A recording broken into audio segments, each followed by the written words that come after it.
Riveting content. Empowering your life. Welcome to the Sphere.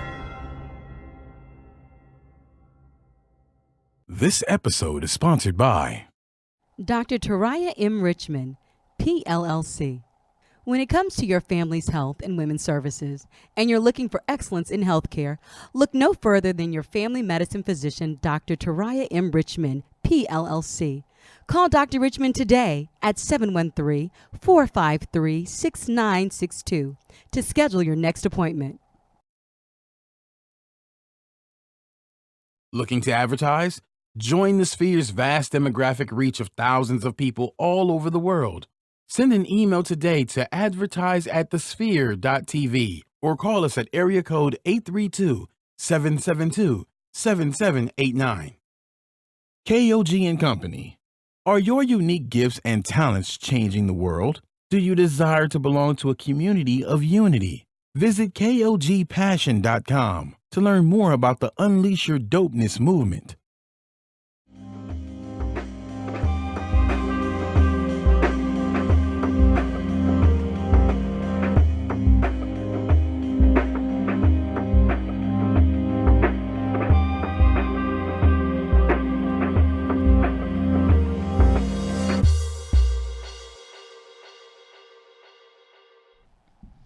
Hello, hello. Welcome to the Docs on the Sphere Network. I am Dr. Ashandra Batiste, and we are here to educate, inform, and empower you about health and wellness topics. Thanks for joining us again, and if it is your first time, thanks for joining us. I am a dentist, of course. Y'all all know this. I do own my own dental practice. It is Elite Dental Wellness, located at the corner of Fondren and Westheimer here in Houston, Texas. If you need a dentist or you just want a new one, my website is www.houstondentalwellness.com, or you can call my office at 713-789-8680. Or if you just want to follow me on all my social media platforms, on Instagram, I am at hotdoc.com, and on Facebook, Twitter, and Periscope and Snapchat, I am Ashandra Batiste. Thanks for joining us. I am again in the studio, solo dolo. However, I do have a special guest with me via Skype. So I would like to welcome, with her beautiful smile, Dr. Hurd. She is joining us all the way from Chicago, from what I understand, correct? That's right. Wonderful, wonderful. Well, can you please tell the world who you are and what you do? Because I think that you are fabulous. So I would love everyone to gain some of your fabulosity in this knowledge that we're having today. So please share. Who are you and what do you do and why do you do it? So I am a pediatric neurologist and epileptologist that's here in Chicago. I was born on the south side of Chicago and was inspired by Bill Cosby. He was a doctor that was on TV when I was young. I wanted to be a doctor as well, and then came back to Chicago, left Chicago whenever I was about 8, grew up in Texas and the Dallas area, and then came back to Chicago to go to University of Chicago for med school. There I decided I want to do something within pediatrics, and decided further than that I wanted to do pediatric neurology and then epilepsy. So after finishing med school at the University of Chicago in Hyde Park, left there and did my pediatric residency here in south side of Chicago at Christ Hope Children's Hospital. And then went to Boston to be trained there at the Harvard hospitals. That includes Boston Children's, Brigham and Women's. The other two are Beth Israel as well as Mass General Hospital, and then stayed there to do my epilepsy fellowship. My connection to Houston is that was where I had my first job at UT Houston. So at Herman Memorial Hospital is where I was first there in Houston, and then went to Fort Worth and was at Cook Children's, and then now currently reside in Chicago.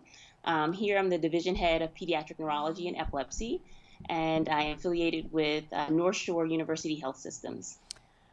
I just want everybody to catch all that fly that she just rattled off. I mean, I am just impressed by having someone so brilliant on our podcast. So I want to thank you for joining me today, because even if Dr. Simone Ellis was here, I would have still loved for you to be our guest, because This is pretty amazing. I mean, you're talking about an epileptologist, which she just told me how to pronounce. I'm gonna stunt on that word because I think it's amazing, and I think I said it correctly. Did I? You did. I did. And this is a neurologist who specializes in epilepsy. So, Dr. Hurd is someone who has not only spent the time studying the brain, but she's also highly specialized in epilepsy. And so that is our wonderful topic of the day. And I do believe that there's a lot of confusion with epilepsy. And I'm glad that you're here to kind of clear some of this confusion and help the community learn about what it is and how we can treat it. However, we do have someone out there that's very popular that you reminded me of not even 20 minutes ago.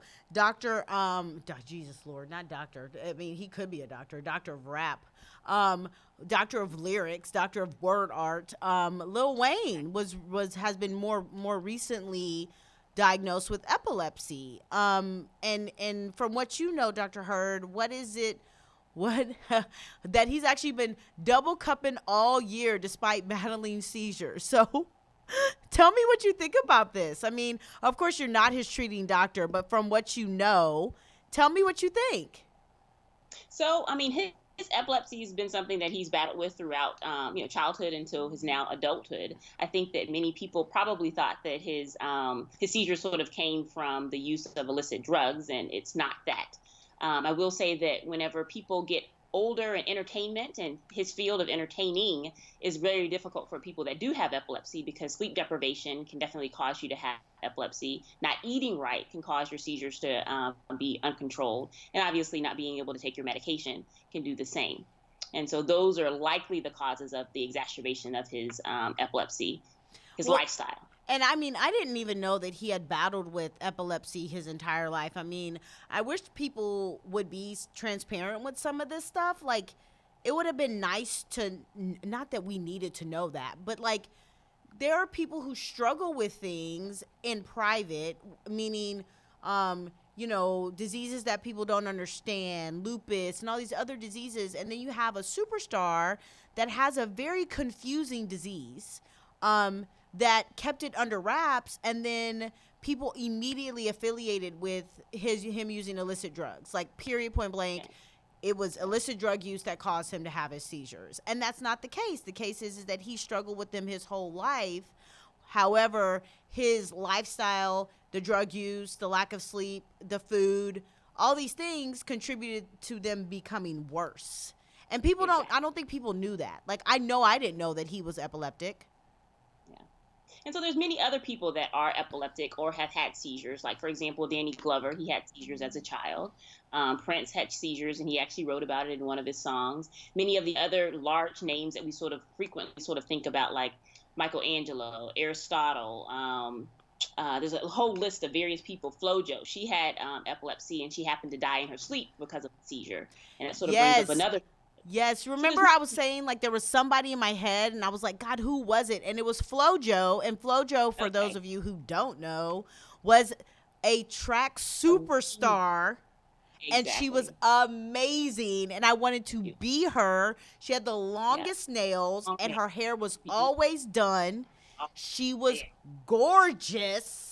She was gorgeous. And I remember her dying, and I was so devastated. Like, it touched me in a very deep way, because I was like, wait, what killed her? Like, what is that even, how did that even happen? Like, what do you mean? There she is, FloJo. She was so gorgeous, like, gorgeous, beautiful, an Olympian, always wore her red lipstick. I was like, how does somebody so healthy die from epilepsy? So there's a phenomenon that we call SUDEP, S-U-D-E-P, which is sudden unexplained death in epileptic patients. And so there's a lot of research going on about learning more about SUDEP. SUDEP tends to happen a little bit more so at night, and they tend to suddenly, unexplainedly die in their sleep. So what is the cause? Is it does their heart stop? Like, what is it? So unexplained as to what it is. So whenever you do have a seizure, it is a global dysfunction of all organ systems that are connected to the brain. So the way that your heart beats, the rhythm of your heart, and those types of things can be affected. So it's unclear what sort of causes these people to die. Sometimes it's suffocation, and sometimes the seizure itself sort of is strong enough to sort of cause pauses and things like their heart rate and their rhythm of breathing that Wow. causes them to die. Wow. And because Wow. it happens in sleep, and usually a relatively unexplained fashion that nobody's necessarily watching or monitoring them, Right. is that, yeah, so Right. that's the reason that it's an Right. issue. Well, I mean, I think that that's one of the things that scares most people about epilepsy. So the other big topic I think is very interesting is how medicinal marijuana, the big hot topic of the past several years, is now being used, or being, the proof is kind of maybe in the pudding. And please elaborate more on this. Medicinal marijuana and oils and all these other wonderful things being used to treat pediatric epilepsy. And Yes. there's a lot of controversy about this. There are people who agree, don't agree, want it shut down, feel like, you're drugging your baby and all these other things. Like, this is a big deal. Yes, it's definitely a big deal, and I think that there's a lot of skepticism about it because there's not a lot that's known about it. So marijuana has a multitude of different compounds that's within it, over 30 different compounds. The ones that cause the hallucinogenic or the street illicit drug appeal is the THC within it. So that sort of is what is appealing to the people that use it on the street. The CBD, the cannabidiol, is actually what has its medicinal qualities. So I'm not sure if you remember, maybe in 2010, 11, there Sanjay Gupta talked about a girl named Charlotte. The name of her marijuana strain is called Charlotte's Web. She had a specific type of epilepsy, and after she was given this specific strand of CBD oil, which is the oil component that only contains the cannabidiol, not the hallucinogenic THC, she ended up getting much better. And Wow. so it's a plant, right? And so plants are grown, and plants can be different based on where they're located. And Sure. something that's easy to understand is sort of oranges in California versus oranges in Florida. Yeah. They're both oranges. They may taste different. The Yeah. amount of vitamin inside of them may be different. And it's hard to regulate getting the exact same amount of vitamin C in each orange each time, and something that's grown with different soil and different exposure to light, for example.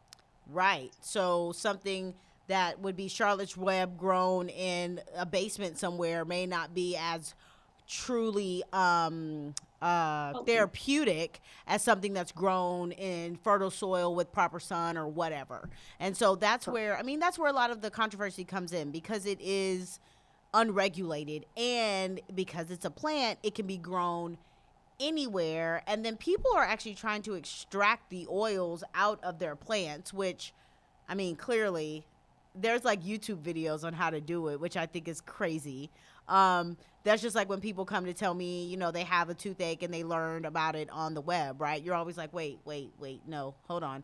Let me tell you what's going on, right? So the fact that, but there's parents that are desperate, right? There's people that are desperate for treatment, and their state, their legislature, the people that, the powers that be, won't allow something like this to be easily acceptable or easily accessible. So let's go into KOG and Company, because I wish I was small enough to wear her shirt, but I can't squeeze it over my belly anymore. However, I need all y'all to support this company, because it's amazing. So this portion of the show is actually sponsored by KOG and Company.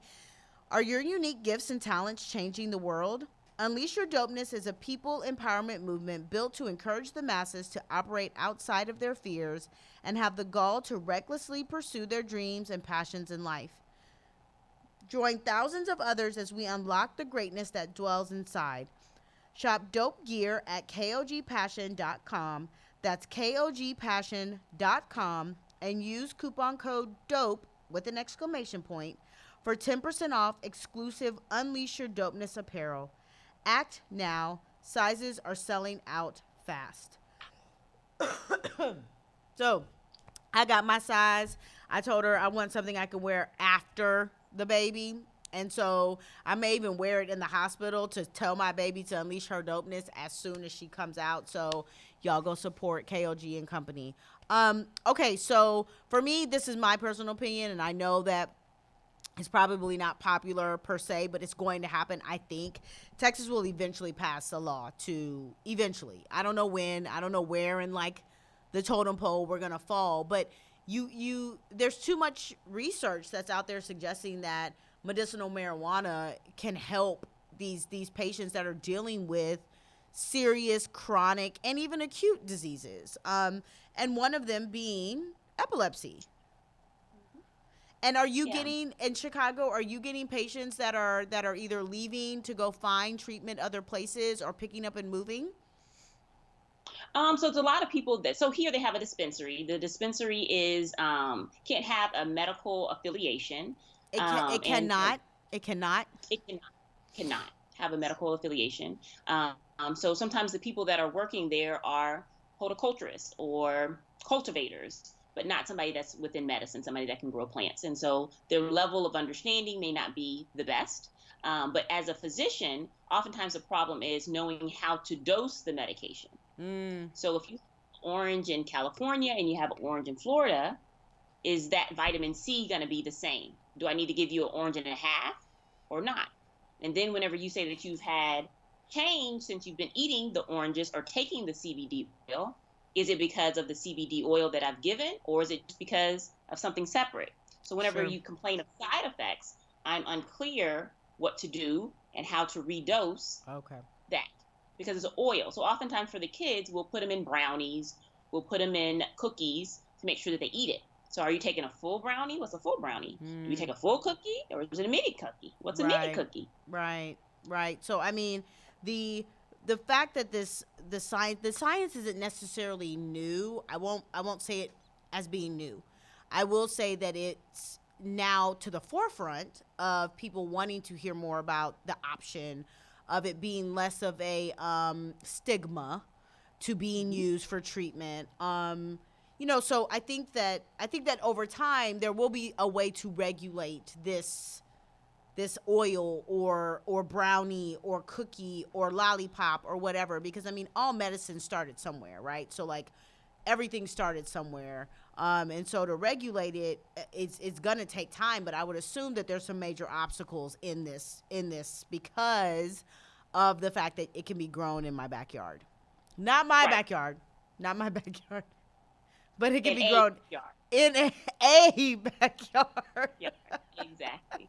So they're trying to come up with something called Epidiolex, which is the FDA approved. So it's gone through the FDA regulations and scrutiny to ensure that each dose is always the same. Okay. Well, and I mean the FDA, that is a very big government agency that I would assume will take some sweet and precious time to make this happen, to ensure that the powers that be make the proper money, and that there's very little risks involved in making sure that children, especially children, but that people are getting the proper treatment and not ODing on it. However, we could talk about the FDA right now and the actual crisis that we're having with narcotics, but nothing's being done, versus the fact that we have a drug out there or a plan out there that we can actually use to help patients, and they're dragging their feet on this. So I find it to be very interesting, the conundrum that the FDA can put us through. So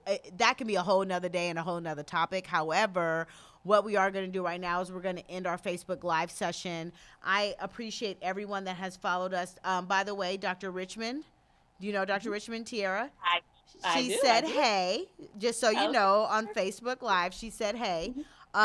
So we appreciate everyone who follows us on Facebook Live. We appreciate all the support. We appreciate the comments. We ask that you subscribe to our show on all the major platforms, and those major platforms are iTunes, Google Play, SoundCloud, Stitcher, iHeartRadio. You have no excuse to not be able to follow our show or subscribe to our show. Once you do subscribe, you can actually review our show on iTunes with constructive feedback. We want you guys to Give us your opinion. Give us your thoughts. Give us any ideas. Give us guests. Give us what you want to hear. Because although we feel like we're full of wonderful ideas, we know that you guys are full of even more. So please, please, please give us some constructive feedback. Share this Facebook Live post and the entire show with your family and friends. We have a lot of people out there that struggle with diseases that they are unsure of, that they don't know who to go to. And I truly believe that epilepsy is one of those that are very misunderstood. So we have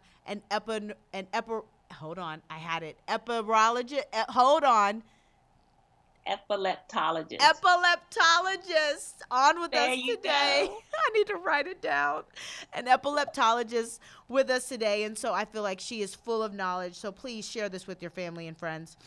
And if you could, reach into your pocket, donate. We want to keep bringing you this wonderful content. So you can go to www.thesphere.tv/donate to make it rain, as Elijah's doing behind the computers. So absolutely, if you have time, you have the money, and you have if God inspires you, go ahead and slide us some coin. Thank you so much, Facebook Livers. And we will continue to talk about epilepsy and the difference between epilepsy versus seizures. But you got to subscribe to hear the rest of it. Thank you so much. Okay, so let's dig in. Can you please inform me and the rest of our listeners and viewers, what is the difference between epilepsy and seizures? So epilepsy is whenever you've had two unprovoked seizures. So a seizure, 1 in 26 people will have a seizure, but epilepsy is whenever you've had an unprovoked seizure times 2. So seizures will happen if I happen to stay up for a week straight. Seizures may happen if I happen to eat a whole bunch of salt at once. Seizures may happen if I decide not to eat anything. Seizures may happen if my glucose is really high because I have diabetes that's uncontrolled. Those are caused reasons or reasons that have been provoked for me to have a seizure. It is a sequelae. Whenever you have a seizure without a reason, and you do it twice, that's whenever you have epilepsy. The reason that they use the number 2 is because after you've had a single seizure, there's a 50% chance of you having another in life.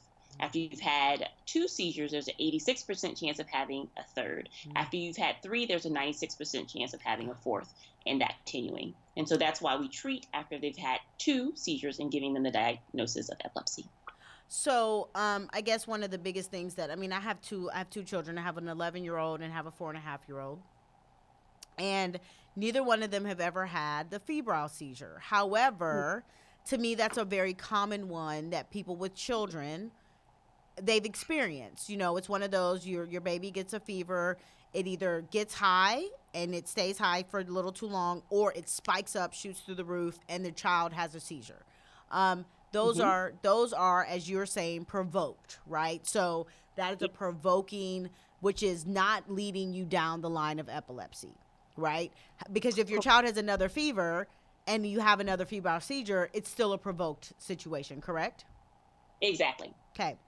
Versus you are sitting in front of your TV watching television and you've eaten, your blood sugar's fine, you don't have a fever, you didn't have, you didn't eat ramen for the last 3 days, you've eaten for the last 3 days, and you do something like that and you have a seizure, that is an unprovoked situation, correct? Correct. Okay. And so once you have 2 of those, that is when you're officially diagnosed as being epileptic. Correct. Perfect. And then I'm sorry. And then after that, that's when we start to treat. Okay. Seizure. And so tell me this, as a doctor, how young can you diagnose a person with having epilepsy? So epilepsy, because it comes from the brain, can happen at any time the brain is developing. So it can happen in the womb. So it can happen, and you as a mother that's pregnant, you could sort of feel that the baby's having hiccups is what many of the moms will say. Oh, he seemed to have repetitive hiccups. And then those we can identify as seizures. As soon as they come out within hours of life, they can have seizures. And any time in between, so from birth, in the womb even, to death, seizures can occur. So there is no age limit, meaning like once you hit 50 that you are clear from having epilepsy. No, it's actually sort of interesting. It sort of has this bimodal distribution, if they always say. So the kids that are usually between 0 days to 15 is a large group of people, and then people that are elderly, usually 60 plus, just because of the changes developmentally that happens in kids. And then as you get older and you're elderly, many of the complications of multiple diseases that may be out of control. Got it. Got it. So, if you make it to 16 and you haven't had any, or you've had one, then you may be safe. But if you've had one, then there's a 50% chance that you'll have another one. Period. Point blank. Whether you had your first one at 8 and you don't ever have another one, there's still a 50% chance that you have one. However, if you make it to 15 and you've never had one, then you may be okay until you hit 60 or so. And that's when the chances go back up because of the fact that we get old and sickly, Yes. and you have Yes. medicines, and you're not taking care of yourself like you used to, and all these other things. I got it. Correct. I got it. Okay, well, that is, and the very, very clear definition to me is that seizures are provoked, and that's something that people need to understand, is that just because you have had a seizure does not mean you have epilepsy, because the seizure has to be provoked by something. And typically when you go to the doctor after post seizure, they have figured out that it's because your blood sugar is through the roof, or you walk in with a 104.8 temperature or whatever. Like they can figure it out, and they can explain the seizure from there. Perfect. Exactly. Well, I will tell you this, that this portion is actually this portion of the show is actually sponsored by us, the Sphere. Are you starting your business and looking for a place to advertise? Do you have a need to reach out to thousands of people across the world to build your brand or sell your product? If so, get your product placement and advertising needs handled right here at the Sphere. We offer a wide variety of content delivery platforms, including iTunes, Google Play, SoundCloud, YouTube, and Stitcher. Plus, we have a vast demographic reach within the United States, as well as modern countries across the globe. Our enriched content and inspiring dialogue, coupled with your strategic ad, is surely to hit the mark every time. Call us today at area code 832-772-7789, or send an email over to advertise@thesphere.tv.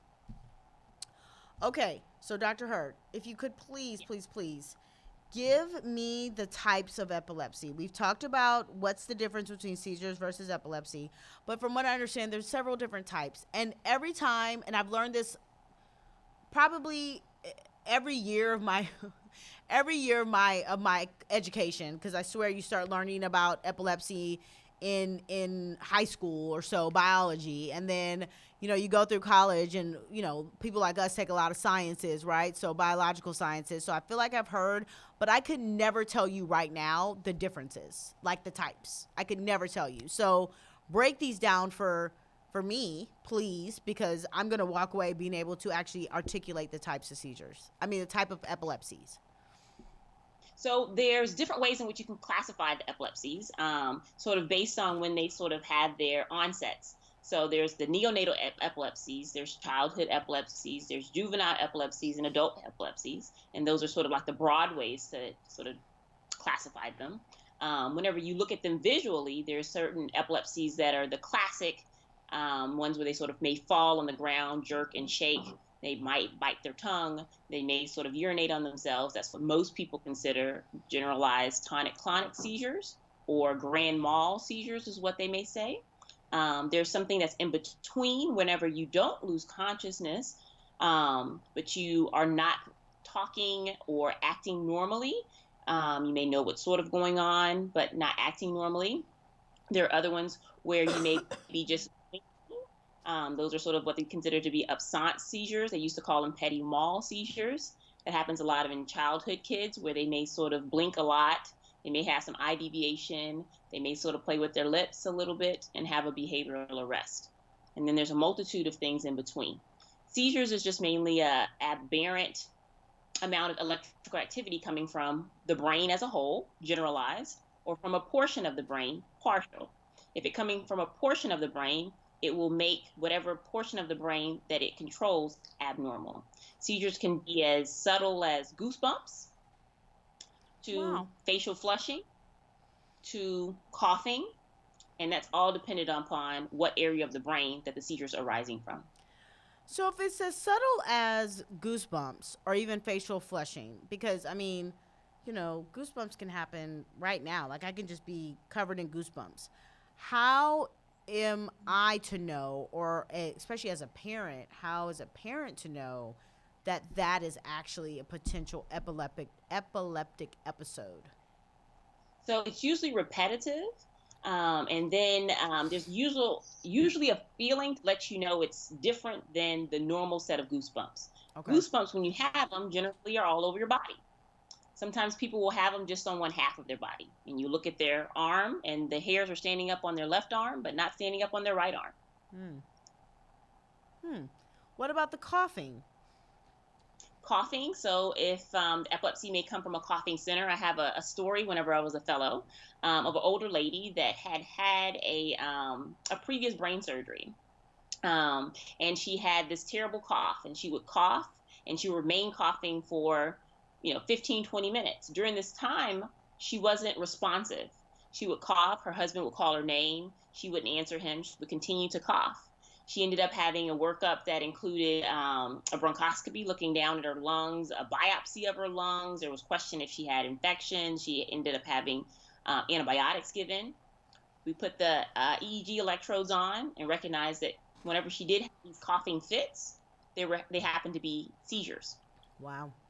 Wow. So, I mean, realistically, that could be, this whole idea can be kind of intimidating for some people because we all kind of have these little moments of like, going into a coughing fit or, feeling like you catch a chill, but you're not. I mean, I don't think I ever pay attention when I get goosebumps. Do I have them on my right side versus my left side, or does it feel any different? So there is a very good, this is one of these things that Dr. Ellis and I consistently talk about is the fact that we have to do a better job of listening to our bodies and paying attention because Agreed. that like something as simple as like you said a cough, or you said cough, goosebumps, or facial flushing. So honestly, those are just some examples. Right. For I mean, example, it could be probably several other things, I would assume, that would cause, that would be actually determined to be epilepsy. However, we don't pay enough attention to ourselves. And me and Dr. Simone and I are always talking about, I mean, I run around all day, every day, which is why I know I've caught this disgusting, whatever this upper respiratory thing is. I don't stop. So in those moments of not stopping, if I start flushing, I'm just like, oh, I'm hot. Like, that's right. it. I'm tired. Yeah. But it would happen repetitively, and during that time, you would usually feel a little bit different. Okay. And usually during that time, you're not as responsive. You won't respond to your name. Got it. You may sort of blank stare and look ahead. Okay. You may sort of blink slower or faster. So somebody that's looking at you during this time may notice something a little bit different about you. And each time, it should sort of look the same. Your look is the same, the goosebumps the same, the feeling that you have is the same. You're usually not hearing for you to be able to respond during these sort of very rare seizure types. Got you. So what's the most common seizure epilepsy type? So it depends on the age. But absence epilepsy is very, very common, and this is childhood kids. So kids that are, 5 years of age, usually up into the double digits, that they may develop that epilepsy type. And then there's these idiopathic generalized epilepsies that absence fits in. So you have the ones that everybody sort of is used to, the jerking and shaking and falling on the ground type seizures. Those exist as well. And then you can have these little short seizures that are called myoclonic epilepsies. With these myoclonic seizures. Gotcha. So commonly the ones I think most people are aware of is the absence epilepsy and the generalized tonic-clonic seizures. And the sonic, can you just remind me what that is with the children again? What does it present as? What is absence epilepsy? Yeah. Okay, so absence epilepsy is spelled like the word absent. It just sort of has the French twist to it. But frequently the kids will be, elementary school age kids. Usually around 7 to 9 is the highest time frame in which they usually develop it. And they usually will have blinking episodes, times in which we may have some eye deviation to the left or to the right, and mainly some mouth movements that happen during that time. Okay. So usually an example would be you talking, and during the time in which you talk, you may and then you may change the subject. Ah, During okay. this during this time, they're not hearing, they're not able to sort of bring in any instructions. So sometimes the teachers think that they are not paying attention, or they're ornery, or they have ADHD. Got it. Okay. Well, yeah. So that's a very common one that I do believe. Once again, this is some information that I personally believe people in education should hear, just because you're saying to, and not that teachers should be doctors at all, but Right. a child that you just have labeled as being obstinate or not caring about school or have an attitude problem. It's not that. It could be something deeper. And so just to have that awareness from an educator's standpoint would be nice to have, just so that they're not labeled as a quote unquote bad kid or ADHD when it's not that. It's something that should be treated a little bit more seriously. And so just a red flag for a teacher to say, oh, you know what? Let's just see about getting you tested for a whole bunch of things, because it could be ADHD, or you could have an attitude problem, or it could be epilepsy, right? But it's not up to them to help with that diagnosis. It's up to them to guide down the right path. So I think that would be a fantastic thing. However, what is the treatment for these patients? Tell me, based off of the different types, what type of treatment and the historical treatment, because I think that there's a lot of wonderful information about how they used to treat epileptic patients and patients that had repetitive seizures versus how they treat them now. Yes. So now the mainstay of treatment is medications first. And so sometimes you can be on a single medication and that's all that you need. Sometimes the medication have to be in combination and in multiples to see if you can control your epilepsy. If that happens to be the case, you try the medication. Sometimes certain diets can be helpful. Sometimes certain surgeries can be helpful. The implantation of these surgical devices oftentimes can be helpful for certain people. And those are usually the gamut of different things that can be helpful for epilepsy treatments. So the implantation of devices, where do these things go? So there's something called a vagal nerve stimulator. It sort of sits in your chest, similarly to how a pacemaker may sit in your chest. It's about that same size, and it goes up into your vagus nerve. And from there, it sends a stimulation of energy to your brain in a way in which two stimulations of energy together will cancel out the seizure in itself. So Oh, that's something that's done. It's helpful because you, as a person, now have a little bit more control. When you feel the seizure or see the seizure coming along, you swipe the VNS, the vagal nerve stimulator, thereby giving a treatment to stop the seizure. so that is actually something that a patient can handle on their own. hmm If they're able to actually swipe, most of the time it's a caregiver that's Ah, around that's able to do so, right?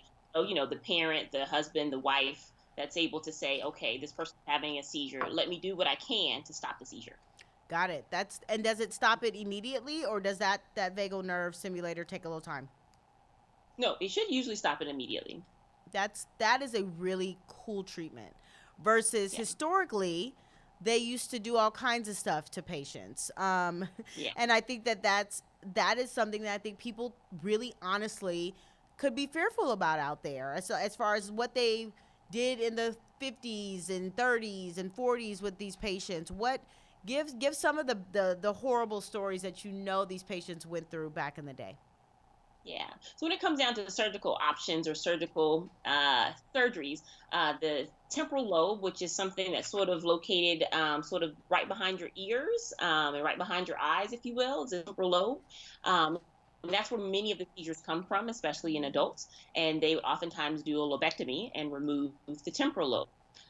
Sometimes it would happen in both temporal lobes, and they would try to do a bilateral temporal lobectomy.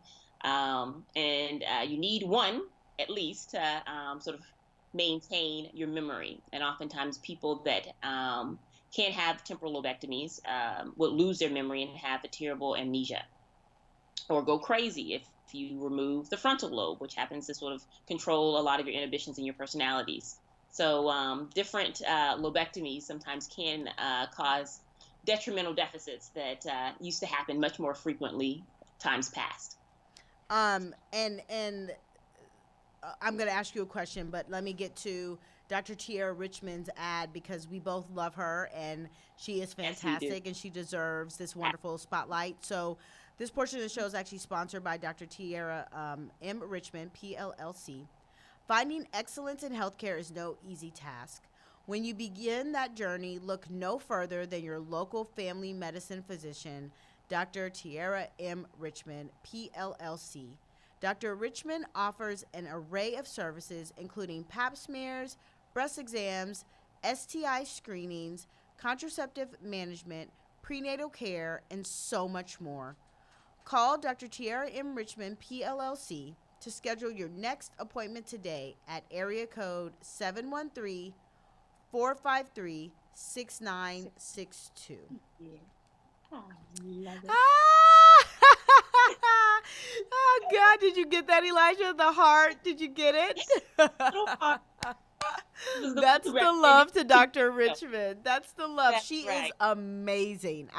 She's been a guest on our show, and she is fantastic. I love her, love her, love her. So by all means, support her. If you're in Houston, she has a clinic down in 3rd Ward, or as they're trying to call it now, the Museum District. However, we're going to still call it 3rd Ward. She is on Emancipation Street and our Emancipation Avenue. So please, please, please support her. So the idea for me is is anything now done to stimulate or understimulate the brain except for that vagus nerve implant? Like, or is that science still trying to be worked on? Are they still trying to figure out, can you touch the brain in any way in modern times to stop somebody who's having chronic epileptic episodes? Okay, so there's something that's newly came out. It's called NeuroPace.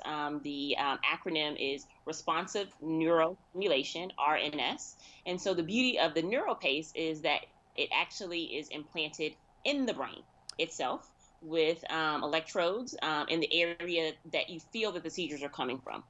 That way, it locally delivers the same amount of stimulation in that area where you think the seizures are coming from to do the same thing. Electrical stimulation together will cancel out the seizure itself. So I was really pleased to be able to do that for my first patient. It hasn't been fully FDA approved for kids under 18, so I had to wait until she was over 18.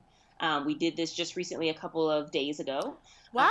I was on to do this with the remarkable, very nice, overly talented Dr. Julian Bales, which happens to be the Alec Baldwin in the movie Concussion with Will Smith.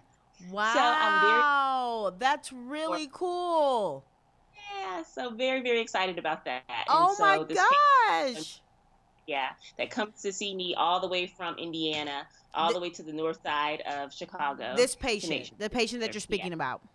Yes. So she was having, you said you had to wait till she was 18. How long have you been treating her? So I've been treating her since I've been here in Chicago for about a year and a half. But Okay. she has had, seizures since she's been a toddler. So a year and a half, about 3, she had a previous surgery. Wow. So since you've been treating her for a year and a half, how many seizures do you think that she's had? She regularly has 1 to 3 seizures per day. Per day? Per day. Wow. And since you just placed this, I mean, there's no way to, have you been able to tell anything? I mean, you said it's only been a couple of days. Have you been able to tell anything yet? So it's been a couple of weeks, and I will see her in clinic on Monday. Okay. Oh, God. Well, I pray that her life has been changed by this, because those are the types of people, not that anybody who deals with epilepsy don't deserve something to stop them from having these seizures. However, when I hear a story like that, I'm like, Lord help her. Like, she's been dealing with this for 16 years or whatever. Like, that sounds like a miserable existence. Yeah. I mean, but she has great parents, great grandparents. And so, my biggest thing as a pediatric epileptologist is make sure that they live to their best potential. Absolutely. And having a seizure once a day or once every other day, I mean, people don't like to sneeze 3 times a day. I couldn't imagine having that. So this is why people that are in your field are so needed, because that is the type of help that patients want. They want them to just stop because they did nothing to start this. Like they didn't, have diabetes that's uncontrolled. They didn't do anything. She was born, technically, she was literally born this way. Right. Right. And all the medicines and all the other treatments have clearly not worked for her. I'm pretty sure she's been on every epileptic medicine on the, that could be offered to her. She's been on many, that is for sure. Right. Many. And I mean, thank God she has like you said, she has wonderful parents and grandparents, because not everybody has that. But not everybody has that situation. So she's been blessed and fortunate to be able to have a situation where she has some great parents that are willing to do whatever it takes, driving from Indiana to Chicago to get some treatment for her. So that is wonderful. I am prayerful that on Monday when you talk to her, she has had nothing. I don't even know if she would. I would hope that she runs and jumps in your arms and just. I hope there's a plethora of tears come Monday. I would love to know. So you're gonna have to hit me up on Facebook and just say, great, Okay, the patient's doing great, or we have a little bit more work to do, but she's doing better. Yes. That would be the idea. Because treatments like this, because you said the FDA hasn't fully approved it yet, correct? Fully approved it for younger patients, yeah. For younger patients. Got you. Mm-hmm. So you have to wait till 18 and then it's fine, but anything below 18, not yet. It wouldn't be sort of FDA recommended, but it can be done. Got it. Okay, well that is really, really wonderful. So we have gone through the different types, treatments, and the differences. If there's anything out there that you would like people to know, please let them know what type of information, where they can go to get it, and all of that. Okay, so remember, it comes down to the month of November. It's beautiful that you guys have me on in November, because November is Epilepsy Awareness Month. The color of epilepsy is purple. There is an Epilepsy Foundation in every city, every large city. So the one that we have here is of Greater Chicago. The one in Houston is of Houston.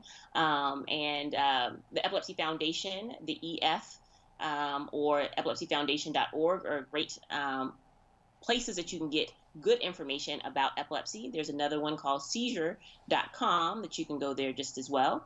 There are organizations that are looking to get research in, and the Epilepsy Foundation helps do those things. Another resource is called CURE, Citizens United for Epilepsy Research. And that one is co-founded with the Axelrods, David Axelrod, which happened to be the secretary, I think the chief secretary of state for Obama's administration. He has a daughter that has a specific form of epilepsy that has been pretty refractory for her as a young child. She's now in her 30s. They sort of created this foundation called CURE. And those are some of the foundations that have been helpful. There's another foundation called the Danny Did Foundation, and that's a foundation that sort of helps with SUDEP, which is that sudden unexplained death in epilepsy patients. And then there's a special Atkins diet on steroids, I guess if you could say, and it's called the ketogenic diet. Oh, yeah, I've heard of that. And so the Charlie Foundation is the foundation that sort of started that up. So those are some great resources to learn a lot more about epilepsy, some of its treatments, and to hear a lot of stories about the goodness that has come from people having epilepsy and wanting to spread that awareness. The last thing is that here in Chicago locally, they have the Chicago Fox Network, and I was speaking on the Healthy Connection segment, and it will air on November 9th. And I'll be speaking about epilepsy awareness, and that'll be on Fox November 9th. And it'll happen, so you have to go online because you guys are in Houston, or online, and it'll be between 8:30 to 9, and then from 9:30 to 10. Well, look at you making an appearance. I love it. I love it, love it, love it. Well, I would like to thank you from the bottom of my heart for coming on and being a guest. You have been incredibly flexible, and so I want to thank you, because I have asked this young lady to move around her schedule, because me and this baby are not going to make it for another couple of weeks. And so I appreciate you changing your schedule. I appreciate you coming on and giving us such wonderful information. Now, mind you, I am in Houston. However, if someone wants to find you in Chicago or around Chicago, please give them the information to find you. Yes. So on Facebook, it is Takia Hurd. And then on Instagram, it's just my first name, Takia. I'll spell it Takijah. And then I work at North Shore University Health Systems. I'm at two campuses, one in Evanston and the other one is in Glenbrook. Well, there you go. You can find her at North Shore in Chicago or on Facebook and or Instagram. And if you have anybody that lives up there or near her, I would be the first one to support you if my child or any of my loved ones were dealing with epilepsy, because you seem to know a lot about this. And so I feel so proud to have sat with you virtually. So thank you so much for coming. And of course, thank you to all of our viewers and our listeners. I am Dr. Chandra Batiste. I am a dentist, and no, I do not deal with the brain at all. However, I will ease your nerves by coming to see me. If you need dental work, I can do that. I can't diagnose you. I can't treat you. I can't implant as far as in your brain. I can implant in your mouth though. And if you want to come visit me, my office is Elite Dental Wellness, which is located at the corner of Fondren and Westheimer in Houston near the Galleria. You can go to www.houstondentalwellness.com, or you can call my office at 713-789-8680. Of course, you can always follow me on Instagram at hotdoc.com or Facebook, Twitter, Snapchat, Periscope, etc., at Ashandra Batiste. And so thank you again, Dr. Hurd. We appreciate you coming. Thank you for having me. Absolutely. Beautiful smile. I will tell you that her teeth are pretty amazing. Clearly, they're attached to a wonderful skull. So thank you for having me. I do want to say thank you, Dr. Richmond, for giving me the connection. She has been my sister of support all the time in which I've known her, and she is a true blessing to know. So thank you, Taria. Oh, God, a shout out to Dr. T. Love her. And we thank you again. Please join us next week for more fun, more topics, more amazing information on healthcare and wellness. We appreciate you. Thank you so much. Peace out. Thanks.